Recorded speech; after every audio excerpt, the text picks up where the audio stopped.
ہم کس منصب کے اہل ہوتے ہیں، کس منصب کو اللہ رب العزت انہیں عطا فرماتا ہے، کون سا منصب انہیں ملتا ہے اور کون سے منصب پر وہ فائز ہوتے ہیں. تو محترم حضرات، اللہ رب العزت نے اولیاء کرام کو اور اپنے مخصوص بندوں کو اس لیے پیدا فرمایا تاکہ یہ بندے اللہ کے ولی یہ مخلوق خدا کی رہنمائی اور رہبری کریں اور انہیں سیدھا راستہ بتائیں، صراط مستقیم پر گامزن کریں. مذہب اسلام کی تدریج و اشاعت کے لیے رب کائنات نے اولیاء کرام کا انتخاب فرمایا، ان کو منتخب کیا. یہی وجہ ہے کہ حضرات گرامی اولیاء کرام اس دنیا میں تشریف لائے تو اپنے اپنے دور میں، اپنے اپنے زمانے میں ان اللہ کے ولیوں نے اور اللہ کے دوستوں نے جہاں اللہ کی مرضی ہوئی دنیا میں وہاں تشریف لے گئے اور وہاں جا کر کے مذہب اسلام کی تدریج و اشاعت کیا. وہاں مذہب اسلام کی تعلیم و تربیت سے لوگوں کو مزین فرمایا. حضرات گرامی اس دور میں، اس زمانے میں ہم اور آپ اندازہ لگائیں کہ اولیاء کرام نے دور دراز کا سفر طے فرمایا، دوسرے ملکوں کا سفر کیا، اپنا وطن، اپنا گھر بار اور اپنے عزیز و اقارب کو، اپنے رشتہ داروں کو چھوڑ دیا اور دور دراز علاقے میں گئے جہاں کفر کی تاریکی چھائی ہوئی تھی، جہاں پر بے دینی کا ماحول تھا، جہاں پر لوگ اللہ اور اس کے رسول کی نافرمانی کر رہے تھے، جہاں پر مذہب اسلام کی کوئی تعلیم اور کوئی شمع روشن نہیں ہوئی تھی. ایسی جگہوں پر اللہ کے ولی تشریف لے گئے اور اللہ کے ولیوں نے بندگان خدا جو ظلمات کی تاریکی میں کھوئے ہوئے تھے اور جن کے دل یہ اللہ اور اس کے رسول کے ذکر سے غافل تھے، جو اللہ اور اس کے رسول سے ناآشنا تھے، جو اللہ اور اس کے رسول کے مقدس دین سے دور تھے، ایسے لوگوں کو اللہ کے ولیوں نے انہیں اللہ اور اس کے رسول کا فرمان سنایا، اللہ اور اس کے رسول کا پیغام دیا،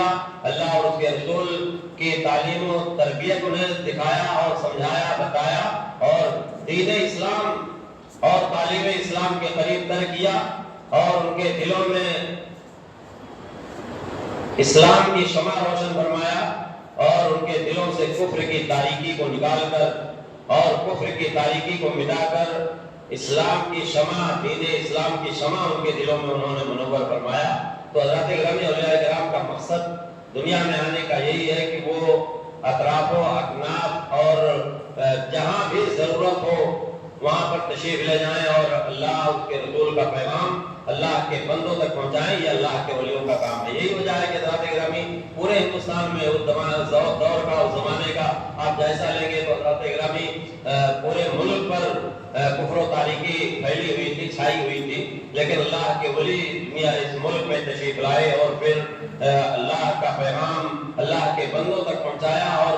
آپ دیکھتے ہیں کہ ہر شہر میں، ہر ضلع میں، ہر تعلقہ میں، ہر چھوٹے سے گاؤں میں، گمنام گاؤں میں بھی اللہ کے ولیوں کا مزار آج بنا ہوا ہے، موجود ہے. تو حضرات گرامی یہ چپے چپے میں جا کر انہوں نے مذہب اسلام کی تعلیم کو عام فرمایا، مذہب اسلام کی تعلیم سے لوگوں کو آشنا کیا، دین اسلام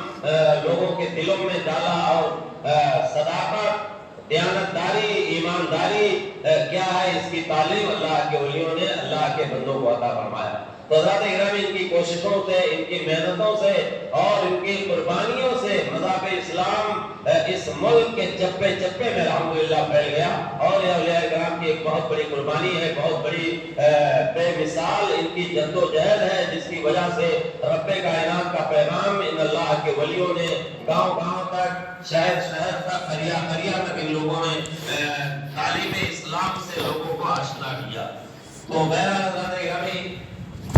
یہ بات ہزاروں میں شمس ہو گئی کہ اللہ کے ولی دنیا میں تشریف لائے تو اللہ کا پیغام اللہ کے بندوں تک پہنچایا، دین اسلام کی خدمات انجام دی اور کفر کی تاریکی کو مٹا کر اسلام کی شمع روشن کیا ان اللہ کے ولیوں نے. اور حضرات گرامی اللہ کے ولیوں میں ایک خصوصی نام، ایک بہت ہی معروف اور بہت ہی مشہور نام اور خصوصی امتیازی نام حضرت سیدنا شیخ عبد القادر جیلانی بغدادی رضی اللہ تعالیٰ عنہ کا ہے۔ حضرات گرامی آپ کو قطب الاخلاق بھی کہا جاتا ہے، آپ کو غوث اعظم بھی کہا جاتا ہے، آپ کو دستگیر بھی کہا جاتا ہے، اور حضرات گرامی شیخ المشائخ بھی کہا جاتا ہے۔ حضرات گرامی آپ کو ولیوں کا سردار بھی کہا جاتا ہے۔ محترم حضرات، حضرت غوث اعظم رضی اللہ تعالیٰ عنہ یہ مذہب اسلام کی بے مثال خدمات آپ نے انجام دیا، اور اپنے دور میں، اپنے زمانے میں آپ نے ایک نہیں لاکھوں کو مذہب اسلام کی تعلیم سے روشناس فرمایا، مذہب اسلام کے قریب کیا، ان کے دلوں میں مذہب اسلام کی عظمت و محبت قائم کیا، اور ہزاروں لاکھوں فاسقوں فاجروں نے حضرت غوث اعظم رضی اللہ تعالیٰ عنہ کے دستے حق پرست پر گناہوں سے تائب ہو کر اور گناہوں سے توبہ کر کے حقانیت اور صداقت کے راستے پر گامزن ہو گئے، صراط مستقیم پر گامزن ہو گئے۔ تو حضرت گرامی حضرت غوث اعظم رضی اللہ تعالیٰ عنہ کو ایک خصوصی مقام اولیاء کرام کی جماعت میں حاصل ہے، اور اللہ رب العزت نے ایک خصوصی مقام حضرت غوث اعظم رضی اللہ تعالیٰ عنہ کو اللہ نے عطا فرمایا ہے۔ حضرت گرامی 470 ہجری یکم رمضان شریف کے پہلے روزے کو روایتوں میں منقول ہے کہ آپ کی پیدائش ہوئی، آپ پیدا ہوئے، آپ کے والد محترم کا نام حضرت ابو طالب جنگی دوست، اور آپ کے والد محترم حضرت ام الخیر فاطمہ رضی اللہ تعالیٰ عنہ ہے۔ حضرت گرامی حضور غوث اعظم رضی اللہ تعالیٰ عنہ یہ رمضان شریف کے پہلے روزے کو پیدا ہوئے، اور جب آپ پیدا ہوئے تو رمضان شریف کا مہینہ تھا، آپ نے اسی وقت سے روزہ رکھنا شروع کر دیا، رہے پابند احکام شریعت کی قضائی سے، نہ چھوٹا شیر پانی میں بھی روزہ غوث اعظم کا۔ تو حضرت گرامی حضرت غوث اعظم رضی اللہ تعالیٰ عنہ شریعت مطہرہ کے اتنے پابند تھے کہ بچپن سے آپ نے روزہ رکھنا شروع کیا، حالانکہ روزہ آپ کے اوپر فرض نہیں تھا۔ یہ بعض مورخین یا بعض مؤلفین نے، مصنفین نے تحریر فرمایا ہے کہ حضرت غوث اعظم رمضان شریف کے 1 تاریخ کو پیدا ہوئے اور آپ نے روزہ رکھنا شروع کر دیا، تو آپ کا نفلی روزہ تھا، آپ کے اوپر روزہ فرض نہیں تھا، لیکن آپ نے احکام الہی پر عمل کرتے ہوئے آپ نے روزہ رکھنا شروع کر دیا، نفلی روزہ آپ کا یہ شمار ہوگا۔ تو محترم حضرات، حضرت غوث اعظم رضی اللہ تعالیٰ عنہ یہ مادر ذات ولی ہیں، یعنی کچھ لوگوں کے بارے میں آپ حضرات نے سنا ہوگا کہ وہ مادر ذات ولی ہے۔ تو مادر ذات ولی کا مطلب یہ ہوتا ہے کہ جو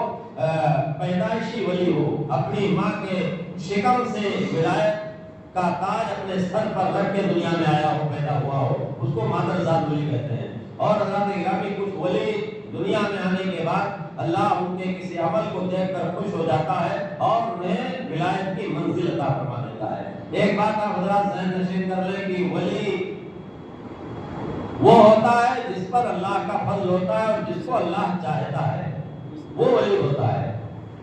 اب ہم یہ سوچتے ہیں کہ ہم نماز پڑھ رہے ہیں تو ہم بھی ولی ہیں۔ ایک ایسا وقت تھا کہ لوگ ہر ایک دوسرے کو ولی کہتے تھے، ولی صاحب ہیں، ولی صاحب ہیں۔ تو کسی کے ولی کہہ دینے سے کوئی ولی نہیں بن سکتا ہے،